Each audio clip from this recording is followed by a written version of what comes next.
Takže čau ty lidi, vítejte u nového videa, dneska se ukáže prostě farmu a prostě videa budou vycházet tak jako, jak budu mít čas, prostě jako,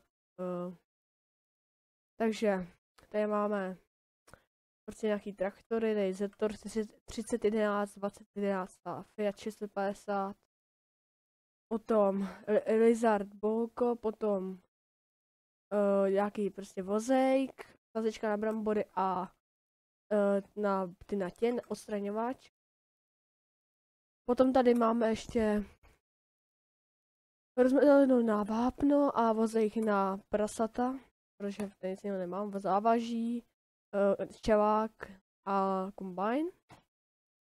Potom ještě Warburg, tam mám ještě ladu, tady mám ještě vozejk nějaký na dřevo, prostě tady za auto, další za traktor, karavan za ten Warburg a tady mám sekačku a vozík na dřevo, který se dá udělat jako vozík, prostě jako na převážení něčeho.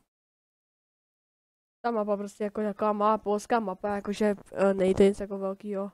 No tak prostě to. Tady prostě druhá farma, jo, nic velkýho, jako je to malá mapa. Takže tak, ale prostě jako v tom videa budu vykázat, tak budu mít prostě čas, no říkám, jakože teďka nás nějak možná víc, ale v kolním roce nevím. Budu natáčet asi Farming 22, 25, nějaký asi jako vlogy, videa prostě a tak, jako prostě videa třeba z real life, prostě jakože vlogy, nebo když budu něco dělat jako venku, tak třeba to, když budu mít jak to natáčet. Ale tak, prostě to. Tady prostě jako louka je taková malá. Ale jako to, tady je rybník, tady je rybník.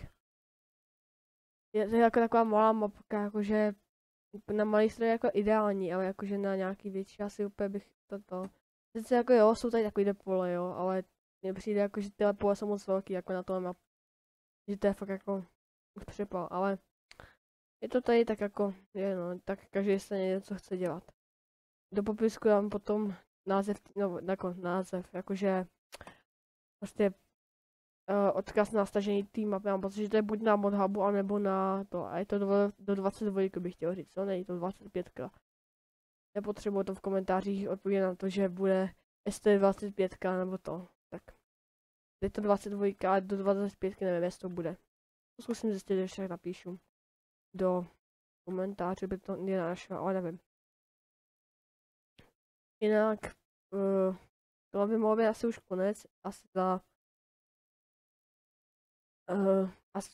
asi už jako nemám co říct, jako takový jako uvítání do toho kanálu po 3 rokách mám pocit, že tak asi jestli jste to jsou 3 roky, jako od té doby, co tam naposledy byl nějaký video, když jsem se nedávno díval, jsem se jako propadal pod zem, jo, ale to je jedno.